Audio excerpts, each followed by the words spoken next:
When did the losing sibling finally win? I spent my childhood rummaging through trash cans for toys that my brother Florian had thrown away. He always got new ones, while I got his leftovers. At Christmas, I had to watch Florian open a second new Tamagotchi in case the first one died, while I was standing there with a dead one that had a screen so scratched you couldn't see the pet, even if it had somehow worked. Even on my 10th birthday, when I was battling for a Game Boy Advance, my family gave me Floriani's old Game Boy Color with a scratched screen that barely worked. It's too expensive, they just said, only to buy Florian a GBA a week later. I tried to complain, but my parents immediately cut me off and said, why waste money when your brother's old one works perfectly? And every time he got something new, I found it in the trash a week later. That's for babies, Florian told me. But when I found his entire card collection in the trash, thrown away and forgotten, as my parents had pretty much done to me, I actually felt excited. It was like unearthing a treasure. I looked around, grabbed them, cleaned out his old premium folder, and admired the restoration. Welcome to the family, I said to the cards before putting them away safely. After that, I fell in love with restoring and collecting everything Florian threw away. I kept things in their caves so they wouldn't get dusty, made acrylic boxes for other toys, and even saved up all my pocket money to buy a limited edition binder for Pokemon cards. I joined a few online forums for toy collectors and learned how to restore the dead Tamagotchi and fix the screen. When it started working, I grinned and shared it online. Everyone applauded me and wished their kids would take such good care of their toys. And over the years, I made a lot of friends in these groups, all nerds and geeks whose rooms looked like vintage museums. So when Florian kept mocking me and saying, your room looks like you're 5, grow up already, it didn't even bother me anymore. 10 years later, the communities I joined became massively popular. The collection I started when I was 6 was worth more than a fancy, fully paid for house. But I didn't sell any of it, not even when my brother made fun of me for having a room that put girls off,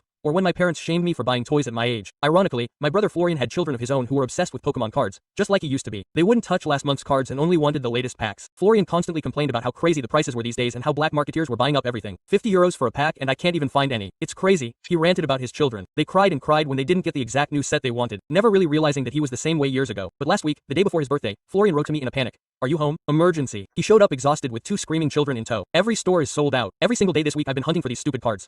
Quote, Hugo stores. I've been to 20 stores while these brats have been crying for days. I can't sleep, he ranted. I asked what set they needed. I don't know, the new ones, the sparkly shiny EV cards. I nodded and disappeared into my room. I came back and held up 2 unopened packs. His child's eyes got huge. Wow, uncle, how did you get these? They're sold out everywhere. Quote, I grinned. I have some friends, I said, and asked if they wanted to see my collector's room. The room was filled with walls of perfectly preserved games, cards, and toys from our childhood, plus all the current releases. Florian stared at his children, who were running around admiring everything. You still have all that baby stuff? I shrugged. Yeah, well, those babies over there are worth a fortune. He looked at me like I was crazy as his older child pulled out his phone and started scanning items. Dad, that Tamagotchi is worth 400 euros. That sealed Game Boy is 5,000 euros. Wow, that's amazing. It took pictures of it. I wish we had that at home too. I saw my brother frown at his comment, clearly hurt. He walked quietly across the room until he found his old folder. His face went white as he frantically began looking up prices on his phone. When his eyes fell on the cards, he laughed in disbelief. Are you kidding me? Quattro until a euro? That was mine. I smiled. Well, it was, but I picked it up from the trash. Keep it safe when it was worthless. That's the funny thing about treasures. Worthless to you, priceless to others. Florian walked around the room, hands shaking as he recognized item after item he had once owned, calculating what he had discarded. Meanwhile, his children carefully held up the cards I had given them and asked if I could teach them to preserve them as I had. I showed them the proper cases for storing them. The key is to respect what you have. Now his children visit every weekend to learn about collecting and preservation.